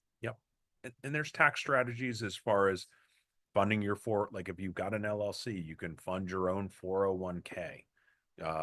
And that lowers your taxes and creates savings, right? And out of that 401k, guess what you can do? Lend off of that to purchase investment properties if that's what you want to, right? If that's really a big goal. And a lot of that is your own risk tolerance, good or bad. But if you're not saving the money, it's not going to happen. Okay. Show me. Yep. Sorry. Yep. So I made an LLC last year. I haven't done anything with Uh-huh. it. I did my BOIR thing. I got should be fine. So my next step is to get a account with my LLC's name on it and have my commissions directly deposited to that and then pay myself into a different account, like my Wells Fargo or something, I guess, is Have a business account set up with the bank, and then just commissions go there first, and then from there, then you can pull it. Hmm? I need a CPA. I tried to get one 3 times last year. No one had time for basically Yep. getting Medicare. No. Yeah, I mean, love them or hate them. I use Tax Masters. They get the real estate side of it. I like them a lot.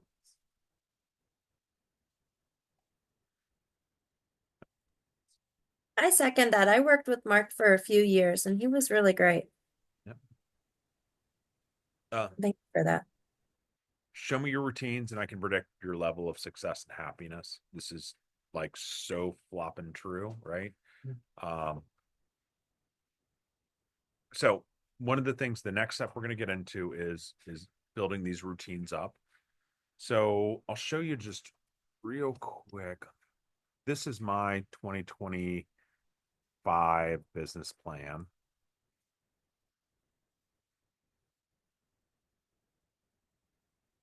And what we did is we went through here, and what we'll do is we will build up a yearly plan. of things, right? So there's certain things in your, when you go through back through this funnel, you'll find some of these things wind up showing up kind of on a yearly basis or a seasonal basis, or they're event based or Popeye based. That usually typically goes in your yearly plan. My CDs, my surveys, uh, pizza part. Actually, I'm sorry, I think this is my 23 plan. We did a Super Bowl pizza party, right? Want to get it on the calendar all the way through ordering school magnets in July, not in October. Um, Friday night lights, because we live right next to the high school. We do happy hours. Thanksgiving party, Christmas cards going out, teacher appreciation event, and neighborhood gifts. Right. So we just lined up all of the events we wanted to do on a yearly basis. And again, don't worry about doing this yet. Really focus on your funnel, but this is where it shows up, right? Like we talked about that email newsletter. I do my own. So I need to set some parameters for myself. So every month I know I've got to go into the following month. So on the 25th of January, I'll go into February and start filling in some of these things. On the 12th, I need to prep my newsletter. It goes out on the 15th. The 12th is a Sunday. I'm not prepping on a Sunday. So that means I got to prep on the 10th, right? But it allows me to go in and strategically put things in my calendar that help me achieve these items. Other things get into the weekly plan, right? I'm good at social media, right? But dude, I looked at your account. You posted like 10 times last year, right? Why? Well, because I got busy, right? Well, you didn't get busy. I saw you how much you were, if I give me your phone, let me see how much your screen time, right? I do that to my kids all the time. They magically time appears. But a lot of it was you had the intention, you just didn't have the way to implement it. So let's make some intentions here and let's put it into the calendar. So I'm going to do 2 social posts a week. When are those going to happen? Every Friday, I look at the next week and I decide, okay, like based on my schedule, oh, I'm showing properties Monday morning. Great time to let me collect some data, some stuff. Let me do a post Monday afternoon. Team meetings, and I got a star here, project time. So there are some things that you've got in your plan that you're not currently doing that you need to sit down and crunch some data on. And we'll talk about that in a second. And then I look at what's a perfect day, right? And I think you should try to come up with and mine's changed, right? Like my day is now different than this.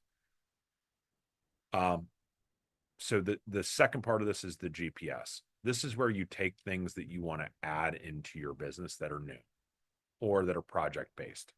So I have up here, I had a bunch of different things that I wanted to do. I only picked 3, right? You may have 8 things that are new that you really, really want to do. You're just going to have to decide, at least for the next 90 days, you may only be able to do 3. But damn, if you got those 3 done, probably be in good shape. For me, like it was improve my listing plan, my listing presentation, create a post-closing follow-up plan, and shoot a new video series. Improve listing plan. What I want to do is evaluate my old plan presentation and pick a new template. When did that need to be done by? Right? I gave myself a deadline. Then update the data with the new years of information. Well, I couldn't do that on January 1. I had to wait till end of January, right? Just like I can't send the electrician in before the framer's done. And then analyze missing components in the plan. That I could have done in between. So that was January 15th. So I kind of gave myself a step by step. Here's some things, here's some deadlines. And then if I look at my weekly plan, I've kind of allocated 2 hours. And so when I go to my weekly plan, what am I going to do for that 2-hour block this week? Well, I got this deadline coming up on Jan 15, right? Need to get that done. It's almost like you create like like an AI in a sense, like a boss for yourself, right? Your schedule becomes your boss now, right? You've committed to these things. No one pushed this to you, right? Your boss yourself told you need to do these things to hit our goals. Now you as the employee, you have some direction, right? My boss expects this to be done by the end of the week. Get it done, right? You get other stuff done, right? That has deadlines. The problem is we don't normally give ourselves deadlines, and that's where just marrying the calendar with these intentions really helps. So, okay, that will be in part 2. So we're doing one in Clarksburg on the 30. Let me hold on one second. Yep, the Thursday the 30th at 11 a.m. It's like literally the only day that was nothing on there. Yeah. And it'll be by Zoom too. Harrisburg, no, and it's 10 a.m. again. 11. Oh, That's quite cheap. Yep. And that'll be only about 45 minutes. It's really quick. But if you've done the homework going into this, and also what it'll take into account is, let's say you're like, well, pick a book. You look at my, like on a monthly basis, I've got pick a book, right? I want to read a book a month. Well, I got to pick a book, right? So we do incorporate some of those things into that as well. Cool. All right, guys. Yeah, thank you all. All right, Jessica, thank you. Bye, Ashley. Thanks so much, Joe. Welcome. I think this is actually Bye. the time I did it this spring. What's that? This is actually the second one I did, All good. but I didn't get enough of it. Like it took 2 this year. Well, this is the 5th time I've done it Yeah, right. I'm sure. this year. So it's all good.